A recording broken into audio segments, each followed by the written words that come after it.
अद्वैत चंद्र जय गौर भक्त वृंदा। जय जय श्री चैतन्य जय नित्यानंदा।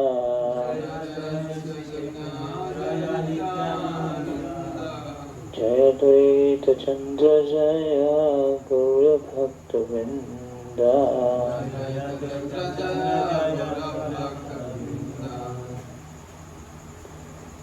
तो आज हम श्री चैतन्य चरितामृत मध्य लीला अध्याय 20 से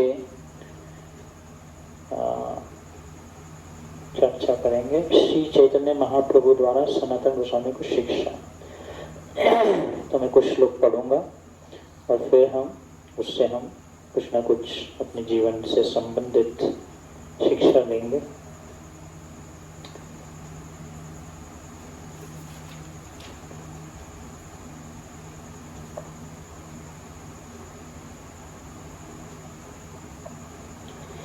मैं श्री चैतन्य महाप्रभु को सादर नमस्कार करता हूँ, जिनके पास अनंत अद्भुत ऐश्वर्य है।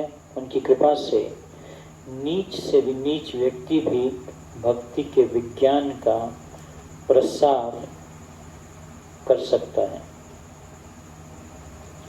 श्री चैतन्य महाप्रभु की जय हो, श्री नित्यानंद प्रभु की जय हो, अद्वैत आचार्य की जय हो तथा श्री चैतन्य महाप्रभु के सारे भक्तों की जय हो।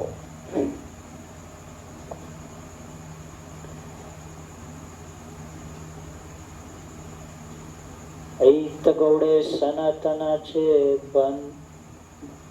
बंदिशाले श्री रूप गोसाई नार पत्री आइला ही नकाले।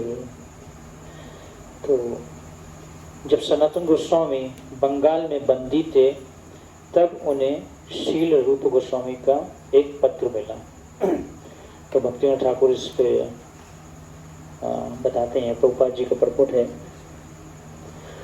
प्रभुपाद जी बता रहे हैं कि श्रील भक्तिनाथ ठाकुर हमें बताते हैं कि सनातन गोस्वामी के नाम रूप गोस्वामी के इस पत्र का उल्लेख उद्बत्त चंद्रिका के भाष्यकार ने किया है। शील रूप गोस्वामी ने बाकला से सनातन गोस्वामी को एक चिट्ठी लिखकर भेजी थी। जब सनातन गोस्वामी कहाँ पे थे? जेल में थे, है ना। तो सनातन गोस्वामी जो हैं, जैसे कि हम जानते हैं, 6 गोस्वामी चैतन्य महाप्रभु के 6 शिष्य हुए थे। वंदे रूप सनातनो रघुयुगो श्री जीव गोपालको। तो सनातन गोस्वामी जो है सबसे सीनियर थे। फिर उनके बाद में थे रूप गोस्वामी। इस प्रकार से जो है 6 गोस्वामी थे जो मेन, अगर आप ऑल्टर में भी देखेंगे यहाँ पे भी 6 शिष्यों का फोटो रहता है। तो उसमें तो ये सबसे प्रोमिनेंट शिष्य थे, जिसमें से एक थे शील सनातन गोस्वामी। तो शील सनातन गोस्वामी को महाप्रभु ने शिक्षा दी थी बनारस में दशाश्वमेध घाट पे, और शील रूप गोस्वामी को दी थी इलाहाबाद में, जो कि अब किस नाम से जाना जाता है? प्रयाग में शिक्षा दी थी, जो कि सही नाम था उस टाइम में। तो इसलिए यहाँ पे बताया जा रहा है कि जब सनातन गोस्वामी और रूप गोस्वामी जो हैं दोनों मिनिस्टर थे, है ना। एक फाइनेंस मिनिस्टर थे और एक ऐसे एक और भी कोई मिनिस्टर, दोनों एक मिनिस्ट्री दोनों के पास में थी। हाँ, मिनिस्टर मतलब मंत्री थे इसके नवाब हुसैन शाह के राज्य में। तो उन्होंने दोनों को जेल में डाल दिया था। किसने? हुसैन शाह ने, नवाब हुसैन शाह ने दोनों को जेल में डाल दिया था कि एक्चुअली में सनातन गोस्वामी और रूप गोस्वामी जो हैं वो दोनों नवाब हुसैन शाह के यहाँ पे नौकरी इसलिए कर रहे थे, दोनों कुछ की नौकरी करते थे, क्योंकि उसने धमकी दी थी नवाब हुसैन शाह ने, अगर आप मेरे पास में नौकरी नहीं करोगे तो मैं सारे के सारे जितने भी वैष्णव हैं उनका वध कर दूंगा। तो ताकि वो ऐसा ना करे, उस चीज़ से बचाने के लिए भक्तों को उन्होंने जो है नवाब हुसैन शाह के यहाँ पे उन्होंने एक नौकरी कर रहे थे, लेकिन बहुत बड़ी पोस्ट पे, मिनिस्टर की पोस्ट, बहुत बुद्धिमान थे दोनों के दोनों, बहुत इंटेलिजेंट थे। तो इसलिए नवाब हुसैन शाह को पता था कि ये दोनों बहुत बुद्धिमान हैं और ये मेरे बहुत काम के लोग हैं। लेकिन बीच में जब उन्होंने उनकी बात को मानने से मना कर दिया तो दोनों को उसने जेल में डाल दिया। तो पहले रूप गोस्वामी तो जेल से निकल गए, अभी सनातन गोस्वामी जेल में ही अभी थे। तो इसलिए जेल में उनको एक चिट्ठी मिलती है ना। तो Bhaktivinoda Thakur informs us that this letter from Rupa Goswami to Sanatan Goswami is mentioned by annotator of the Udbhat Chandrika. Srila Rupa Goswami wrote a note to Sanatan Goswami from Bakla. तो बाकला करके कोई स्थान है, वहाँ से उन्होंने एक लेटर भेजा। उन्होंने उस लेटर में क्या लिखा? इसमें यह संकेत था महाप्रभु मथुरा आ रहे हैं।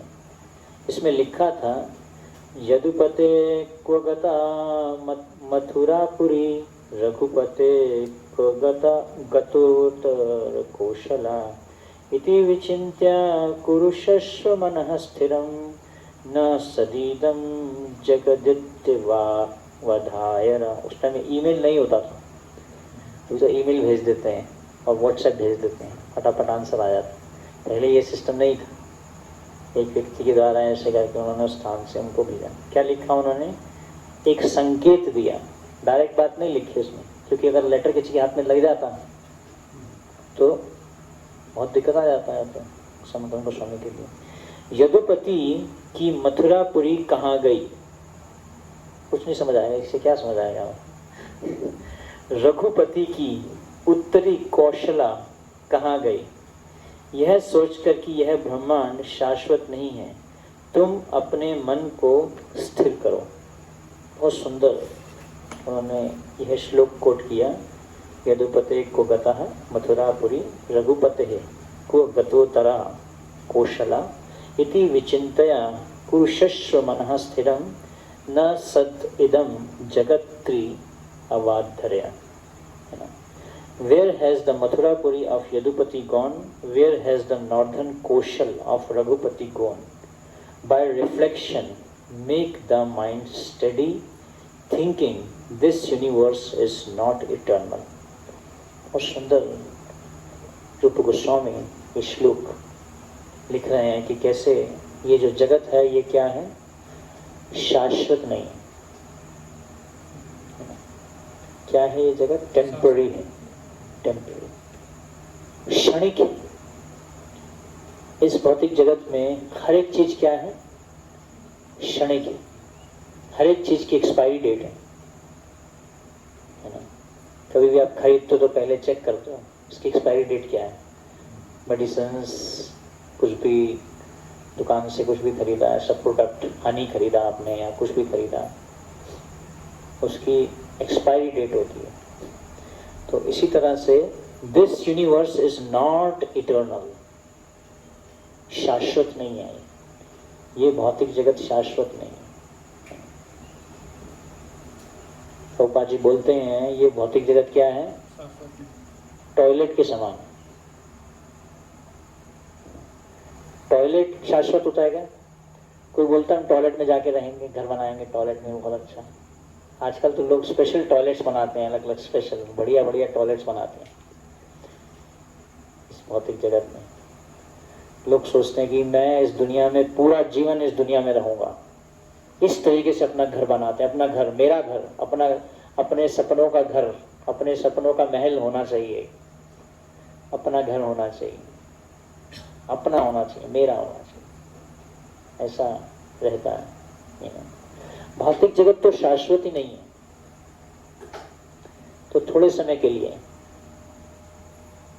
कथा में ध्यान दोगे तो ये प्रॉब्लम नहीं आएगा गर्मी का। जब लोग सुखदेव गोस्वामी कथा कर रहे थे वहाँ नहीं था ये सब कुछ, पंखा, फैन, एसी पैसे कुछ नहीं था, सब कथा सुन रहे थे, उससे संतुष्टि मिलती है। सब कथा सुनेंगे तो गर्मी सर्दी का पता नहीं चलता। बहुत गर्मी है अभी तो, लेकिन बोलेंगे, सुनेंगे, ध्यान देंगे कथा में, मन को केंद्रित करो। जैसे यहाँ पे बोल रहे हैं, यहाँ पे क्या बोल रहे हैं रूप गोस्वामी, सनातन गोस्वामी को क्या बोल रहे हैं? Bye reflection make the mind study, thinking this universe is not eternal, है ना। तो क्या बोल रहे हैं, अपने मन को स्थिर करो। कैसे स्थिर करो, इस बात पे विचार करो। किस बात पे विचार करो, कि यह ब्रह्मांड शाश्वत नहीं है। तो ये भूल जाते हैं, क्योंकि माया का प्रभाव इतना ज़्यादा रहता है। इस शारीरिक चेतना का जो प्रभाव है हमारे ऊपर में बहुत ज़्यादा रहता है ना। तो इसलिए बार बार हमें ये विचार करना पड़ेगा, इसमें रिफ्लेक्ट करना पड़ेगा, इस पर विचार करना पड़ेगा, सोचना पड़ेगा कि यह जो दुनिया है अध्रुवम अर्थदम। प्रहलाद महाराज बोलते हैं ये बात भागवतम में, 5 साल की आयु में प्रहलाद महाराज ये शिक्षा देते हैं। क्या बोलते हैं, अध्रुवम अर्थदम। ये भौतिक जगत क्या है, अध्रुवम। ध्रुवम मतलब शाश्वत, अध्रुवम मतलब क्षणिक, क्षणिक, थोड़े समय के लिए। कुछ भी इस जगत में होता है वो थोड़े समय के लिए ही होता है, ज़्यादा समय नहीं होता। जैसे बारिश आ गई एकदम से, और बाहर जाना था, बारिश आ गई, वो टेंशन हो जाएगी मन में, क्या बारिश आ गई। हम एक स्थान पे थे अभी थोड़े टाइम पहले, वहाँ का मौसम बड़ा अजीब सा था। वहाँ पे हर समय आपको गर्म कपड़े लेके चलना पड़ेगा। एकदम से धूप निकल जाती थी, 10 मिनट बाद अंधेरा हो जाता था, फिर कभी बारिश हो जाती थी, कभी कुछ हो जाता था, पता नहीं चलता था कब क्या हो जाएगा। ऐसे ही है भौतिक जगत में भी, दुनिया में भी ऐसे ही, कभी क्या हो जाएगा पता ही नहीं है। इसलिए हमें हर समय जो है भगवान के आश्रय में रहना पड़ेगा। हरे कृष्ण कृष्ण कृष्ण हरे हरे, हरे राम राम राम हरे। नामाश्रया कोरी जपन तुम्हें था का आपन काले। कब क्या प्रॉब्लम आ जाए, क्या टेंशन क्रिएट हो जाए, किससे क्या टेंशन क्रिएट हो जाए, किसके बाद कोई क्या बात बोल दे, किसी की क्या बात चुप जाए, है ना, ऐसा होता है दुनिया में। कुछ ना कुछ ऐसे उसको खोल देते हैं, तो ऐसा कुछ चलता रहता है। तो इसलिए रूप गोस्वामी, सनातन गोस्वामी को जेल में एक ये लेटर भेजते हैं, और लेटर में ये बात लिख के भेजते हैं कि कैसे ये जो भौतिक जगत है वो क्या है, जगत इति अवधया नासत इदम जगत इति अवधया। भौतिक जगत तो क्षणिक है, इसलिए अपने मन को स्थिर करो। मन बार बार चंचल हो जाता है, चंचला ही मन कृष्णा प्रमादी जन्मद्दिनम तस्या निग्रहम मन्ने वायुरेवः सुदुष्करम। अर्जुन बोलते हैं ऐसा, मन बार बार चंचल हो जाता है, इधर उधर इधर उधर इधर उधर, ये करेंगे वो करेंगे, यहाँ जाएंगे वहाँ जाएंगे, बहुत सारे प्लान बनाते रहते हैं, दुनिया भर के प्लान बनते रहते हैं हमारे। तो भौतिक जगत में हम आए हैं, लेकिन भौतिक जगत में आने के बाद में, यहाँ आने के बाद में जो हमारे जीवन का जो उद्देश्य है उसको हम भूल गए। वो उद्देश्य है भगवत प्राप्ति करना। अगर कोई चीज हमारा उद्देश्य है, कोई हमारा गोल है, वो गोल क्या होना चाहिए, फोकस पे होना चाहिए ना, है ना।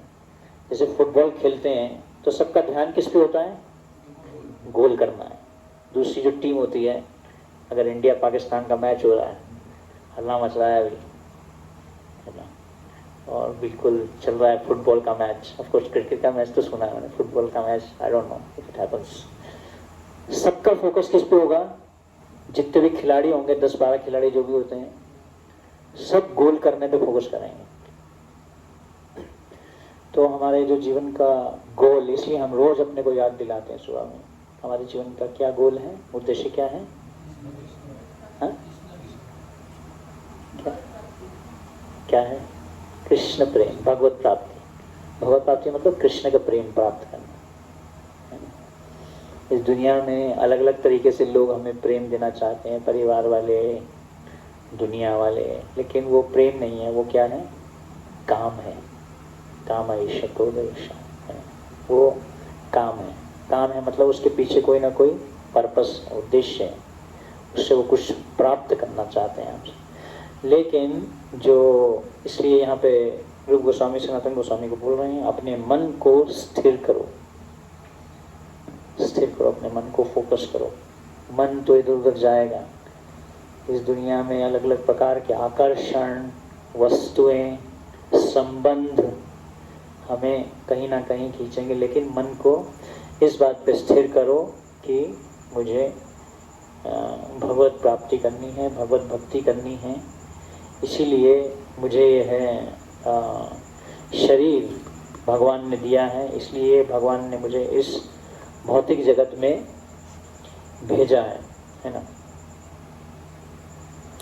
तो इसलिए मन को अलग अलग तरीके से भगवान में हमें लगाए रखना चाहिए। तो सबसे आसान तरीका भगवान, अपने मन को भगवान में लगाने का है महामंत्र के द्वारा।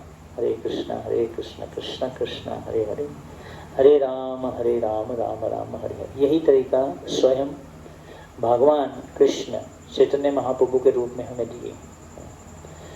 तो नामना आकारे बहुधा निज सर्वशक्ति तत्रापिता नियमितः स्मरणे न कालः, एतादृशी तव कृपा भगवन् नमापि दुर्दैव दर्शनीहा जनीना अनुरागा। चैतन्य महाप्रभु बोल रहे हैं, आपके इतने सुंदर सुंदर नाम हैं, नामना आकारे बहुधा, गोविंद बोलो, हरि गोपाल बोलो, राधा रमण हरि गोविंद बोलो। इतने सुंदर सुंदर आपके नाम हैं। हर एक नाम, आजकल तो अपने बच्चों को नाम कुछ अलग ही देते हैं माता पिता, कुत्ते बिल्लियों के नाम दे देते हैं, टॉनी, नॉनी, रॉकी, टॉकी, ऐसे करके अजीब अजीब से नाम दे, जिसका कोई अर्थ ही नहीं होता।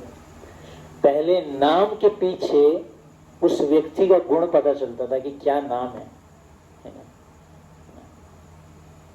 मुकुंद, केशव मुकुंद, केशव मतलब बड़े बड़े बाल जिनके, भगवान कृष्ण जिनके सुंदर बाल हैं, है ना। जब भीष्म पितामह ने जो है उठाया था व्हील, रथ का जो पहिया उठाया था, भगवान को भगवान को पहले तो गुस्सा दिलाया, तो भगवान ने उसको उठा लिया भीष्म पितामह को, क्योंकि भीष्म पितामह उनको बार बार तीर मार मार के उनको वो कर रहे थे, इरिटेट कर रहे थे। भीष्म पितामह में और भगवान कृष्ण में जो है एक वीर रस का आस्वादन है, तो वो बार बार जो है वो चाहते थे कि भगवान कुछ एक ऐसा मेरे साथ में युद्ध करें, वीर का रस एक्सचेंज हो, युद्ध हो। क्योंकि गोलोक वृंदावन में तो कुछ वीर रस तो होता नहीं है, सब लोग तो भगवान से आनंद ही करते रहते हैं। कोई थोड़ी ना भगवान से कोई झगड़ा करता है भगवान के धाम में। लेकिन यहाँ पे एक मौका था, अब भीष्म पितामह उस आनंद को प्राप्त करने के लिए उन्होंने जो है भगवान को बहुत तीर मारे, इतने तीर मारे कि जबकि भगवान का शरीर कैसा है, सच्चित आनंद दिव्य है, इतने तीर मारे कि भगवान को खून आ गया है, ब्लड, ऐसा बताया जाता है। जबकि भगवान का शरीर हमारे तरह नहीं है कि वो ब्लड खत्म हो गया, अभी फटाफट डॉक्टर को फोन करो, एम्बुलेंस बुलाओ, ब्लड कम हो गया, ब्लड कहाँ से आएगा, ऐसा नहीं था। वैसा ब्लड नहीं है, दिव्य है ये। तो दोनों में एक्सचेंज चल रहा था, एक्सचेंज, आनंद का आदान प्रदान भीष्म पितामह और भगवान कृष्ण में। तो बहुत तरीके से जो है उन्होंने फिर फाइनली भगवान को बहुत गुस्सा आ गया पूरा। अब मैंने जबकि बोला था मैं अस्त्र नहीं उठाऊंगा, शस्त्र नहीं उठाऊंगा, और दुर्योधन ने बोला अरे बंदा कुछ नहीं उठाएगा तो इनको क्यों लेना, इनकी नारायणी से नहीं ले लेता हूँ। अर्जुन ने बोला ठीक है मेरे को भगवान चाहिए, और भगवान ने इस तरीके से रथ चलाया अर्जुन का, इतने सारे तरीके से। जो तीर आता था तो भगवान ऐसे रथ को घुमाते थे कि वो तीर अर्जुन के यहाँ से ऐसे निकल जाता, इधर से निकल जाता, इधर से निकल जाता। तो रथ को ऐसे चलाते थे भगवान स्मार्टली।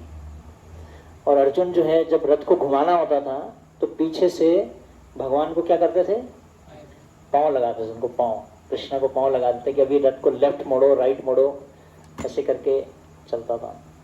तो फाइनली भगवान ने जैसे ही पहिया उठाया और फिर भगवान के केशव की तरह बाल खुल गए, केशव इसलिए उनका नाम केशव, केशव धीता नर हरि रूपा जय जगदीश। केशव मतलब बड़े बड़े बाल जिन, सुंदर है ना। भागवतम में बताया गया कि कलयुग में जो है लोग बड़े बड़े बाल रखेंगे, लड़के लड़कियों की तरह हो जाएंगे, और लड़कियां लड़कों की तरह कपड़े पहनेंगे, ड्रेस पहनेंगे। इंडियन ड्रेस इतनी सुंदर होती है, पूरा हमारा बॉडी कवर हो जाता है, कुछ ऐसा समझ नहीं आता शरीर को देख। लेकिन पहले तो इसलिए केशव जो शब्द है उसकी मैं बात में बोल रहा था कि कैसे भगवान कितने सुंदर लग रहे थे। तो वहाँ पे बहुत सुंदर व्याख्या आती है श्रीमद् भागवतम में कि जब भगवान ने पहिया उठाया और भगवान के बालों पे क्या हुआ था, धूल आ गई थी। तो बहुत ऐसे लग रहा था कि बहुत सुंदर, बहुत ब्यूटीफुल लग रहे थे भगवान कृष्ण उस दृश्य को देख के। तो इसलिए आजकल जो है लोग नाम ऐसे नाम रखते हैं जिनका कोई मीनिंग ही नहीं है, अर्थ ही नहीं है।